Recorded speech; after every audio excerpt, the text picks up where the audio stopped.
इन तिगाड़ा कम बिगाड़ा। दामिनी जी के 3 बेटे थे, 2 की शादी हो चुकी थी। दामिनी जी का परिवार हंसी खुशी मिलकर रहता था। दोनों बहुएं भी काफी मिलकर रहती थी। एक दिन की बात है। कावेरी बहू, खाना बनने में और कितना समय लगेगा? मुझे तेरी बुआ जी के यहाँ जाना है काम से। बस माँ जी, आधा घंटा और लगेगा, बन ही गया है। पिछले 2 घंटे से तू यह कह रही है आधा घंटा और आधा घंटा और।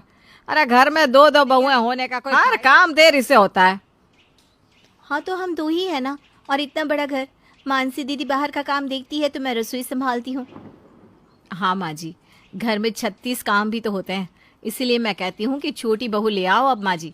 हम 3 रहेंगे तो आसानी होगी काम करने में।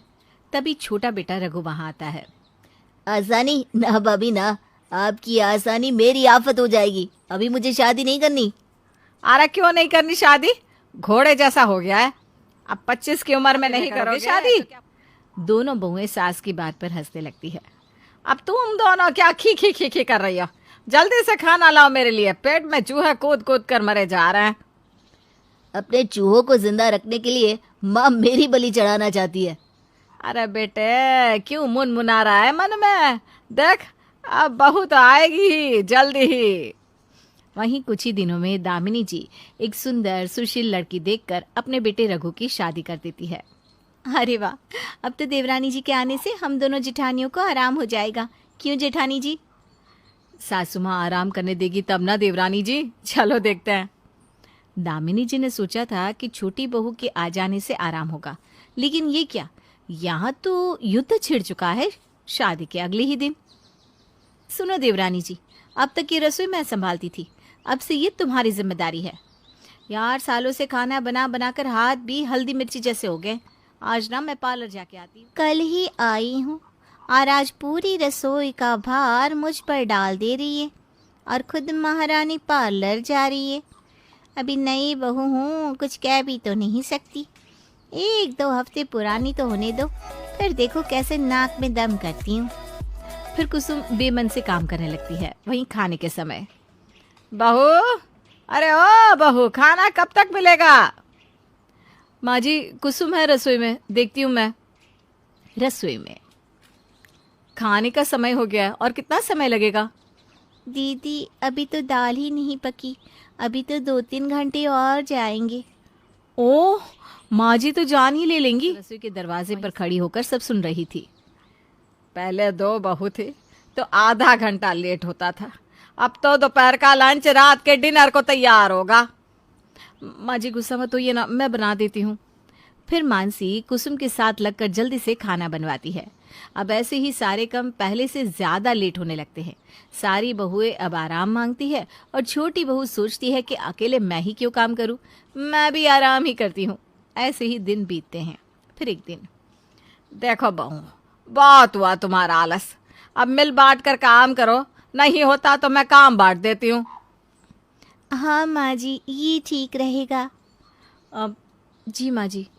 ठीक है, बड़ी बहू कुसुम बहू घर की साफ सफाई और कपड़े बर्तन का जिम्मा तुम्हारा, क्योंकि तुम रसोई में कच्ची हो, और कावेरी बहू तुम रसोई संभालोगी। जी माँ जी, ठीक है। फिर से रसोई मेरे ही जिम्मे क्यों? जी माँ जी। जी माँ जी। फिर तीनों बहुएं अपने अपने काम में लग जाती है। 1-2 दिन तो तीनों अच्छे से काम करती हैं, लेकिन फिर से तीनों के नखरे शुरू। हाय रब्बा, ये माँ जी भी ना बहुत सयानी है। दोनों बहुओं को घर के काम दे दिए और सबसे मुश्किल काम मुझे दे दिया। अब मैं यहाँ सारा दिन धूप में काली हूँ, और ये थैला भी कितना भारी है, मुझे तो चक्कर ही आने लगे। वहीं रसोई में माँ जी ना हमेशा मेरे साथ नाइंसाफी करती है। मैं रसोई संभालती हूँ तो मुझे ही रसोई का काम देना था। अरे कुसुम को भी तो दे सकती थी, जिसको नहीं आता उसे सीखने भी नहीं देना। आसान आसान काम दोनों देवरानी जिठानी को बांट दिया, सबसे मुश्किल काम मुझे दे दिया। वहीं छोटी बहू भी काम करते करते इसी तरह बड़बड़ा रही थी। हाय मैया रे, मेरी तो कमर ही टूट गई। ये कपड़ा, बर्तन, झाड़ू पोछा करते हुए मैं नहीं हूँ तो मुझे आजमाने के लिए माँ जी ने सारा भार मुझ पे ही डाल दिया। दोनों जेठानियों को तो बस एक एक काम दे दिया और मुझे इतना सारा। अभी कपड़ों को छत पर से लाके प्रेस करके भी रखना है। बस जल्दी से पोछा लगा लूं फिर करती हूँ। फंस गई हूँ, क्या कर सकती हूँ। तभी धूप से तिलमिलाए हुए जिठानी थैला लेकर घर में आती है और ये भी नहीं देखती कि कुसुम पोछा लगा रही है। वहीं फर्श पर जिठानी के पैरों की छाप देखकर कुसुम तिलमिला जाती है। जेठानी जी, आंखें है या बटन? अरे आपका डेली का हो गया है ये तो। मैं काम करती रहती हूँ और आप बिगाड़ने आ जाती हो।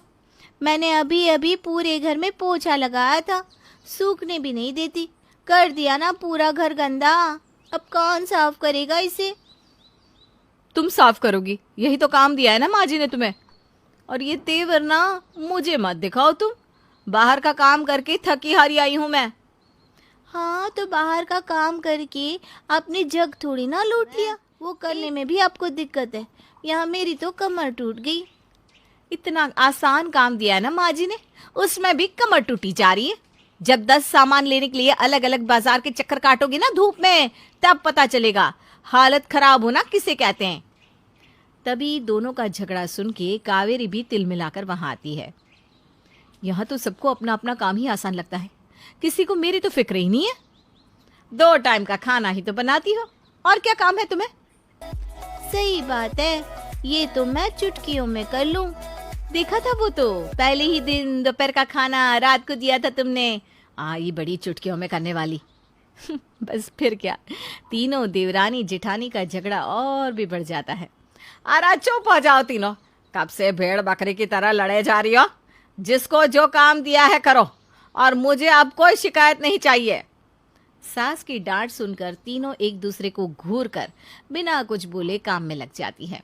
वहीं खाने के समय जब सभी खाना खा चुके होते हैं, फिर तीनों बहुएं खाना खाने बैठती हैं। कुसुम, तुम्हारी थाली में तो पूरा खाना है, और हमारे लिए खीर। खीर तो थोड़ी सी ही थी, तो मैंने सोचा आप दोनों को क्या दूं, मैं ही ले लेती हूँ, इसलिए। वाह वाह वाह देवरानी जी, ये सही है। अकेले अकेले सब खाओ, हम दोनों जेठानियां तो पागल है ना। मैंने तो ऐसा कहा नहीं, आपको तो बस झगड़ा करने का बहाना चाहिए। बस फिर क्या था, ऐसे ही तीनों में फिर से युद्ध शुरू हो जाता है। अब आए दिन तीनों कभी कपड़े, कभी बर्तन, कभी काम, तो कभी पति के पैसों को लेकर झगड़ा करती कि मेरा पति घर में ज्यादा पैसा देता है, तो दूसरी कहती नहीं मेरा पति। जिस कारण अब घर में रोजाना क्लेश होने लगता है। वहीं मोहल्ले वाले भी तीनों का झगड़ा देखकर खूब मजे लेते। ये सब देखकर दामिनी जी बहुत दुखी होती हैं।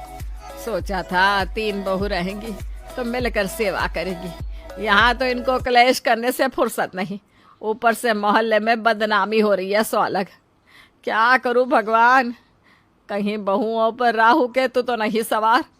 नहीं नहीं नहीं, मैं कुछ सोचती हूँ, लेकिन करूँ क्या। एक काम करती हूँ, पंडित जी को बुला लेती हूँ। घर की पूजा हुए भी बहुत दिन हो गए हैं, शायद इसीलिए ऐसा सब हो रहा है। फिर दामिनी जी, आइए आइए पंडित जी। बहुआ, पंडित जी के लिए चाय नाश्ता लेकर आओ। फिर तीनों बहुएं किचन में जाती है और तीनों में वहां भी झगड़ा होने लगता है कि सास ने किसी का नाम नहीं लिया तो वो क्यों लेके जाए। वहीं बहुओं के झगड़े का शोर बाहर तक आ रहा था। रहने दीजिए, मैं चाय नाश्ता करके आया हूँ। अब मैं लाती हूँ पंडित जी। फिर दामिनी जी तीनों बहुओं को साइड करके खुद पंडित जी के लिए चाय नाश्ता लेकर आती हैं। तो कहिए क्या समस्या है? समस्या से तो आप पहले ही मिल चुके हैं पंडित जी। क्या मतलब? मेरी तीनों बहुएं ये सारा दिन लड़ती रहती हैं, कोई काम नहीं करते पंडित जी। मैं तंग आ चुकी हूँ, क्या करूँ, आप ही कोई उपाय बताइए। ऐसा ही रहा तो मेरा घर में रहना दुश्वार हो जाएगा। मोहल्ले में भी तीनों बहुत बदनामी करवाती हैं, कहीं इन पे राहु केतु तो नहीं है। 3 तिगाड़ा काम बिगाड़ा। क्या मतलब पंडित जी? 3 तिगाड़ा काम बिगाड़ा, 3 तिगाड़ा काम बिगाड़ा, 3 तिगाड़ा काम बिगाड़ा। ऐसे ही पंडित जी 3 तिगाड़ा काम बिगाड़ा करते हुए अपना झोला लेके वहां से जाने लगते हैं। अरे पंडित जी आप क्यों जा रहे हैं, कुछ तो कहिए। काम बिगाड़ा। और पंडित जी वहां से चले जाते हैं। सास भी समझ जाती है कि ये झगड़ा 3 बहुओं के होने की वजह से है। ये 3 है तो सारे काम गड़बड़ हो रहे हैं, मतलब अगर 2 रहेंगी तो सब सही है। मानसी वैसे भी बड़ी बहू है और पुरानी हो चुकी है, तो उसे वो ऊपर वाला कमरा दे देती हूँ और बाकी दोनों मेरे साथ रहेंगी। जिसके बाद सास मानसी को अलग कर देती है। अब आज मैं चैन की नींद सोऊंगी, अब घर में झगड़े नहीं होंगे। लेकिन ये क्या, आधी रात में सास को तीनों के लड़ने की आवाज आती है। कावेरी दीदी, पक्का जिठानी जी ने माँ को कोई घुट्टी पिलाई है, तभी तो माँ जी ने इन्हें अलग कर दिया और अकेले अब ऊपर वाले फ्लोर पर जाकर राज कर रही है। इतने दिनों से खाना बना बना कर खिला रही हूँ सबको, और जब राज भोगने का समय आया तो सारा राजपाट इन्हें। ये ठीक, मुझे मत सुनाओ, मैंने माँ जी को नहीं कहा अलग करने को, समझी ना। अब जाओ यहाँ से, मुझे सोने दो। अब यहाँ दिखाई मत देना, लड़ाकू कहीं की। फिर बाकी दोनों बहुएं सास से लड़ने लगती है। ये देखकर सास अब और भी ज्यादा परेशान हो जाती है और फिर बाकी की 2 बहुओं को भी ऊपर के 2 फ्लोर दे देती है। जिसके बाद घर में शांति हो जाती है और तीनों बहुएं अपने अपने घर में मजे से रहने लगती है।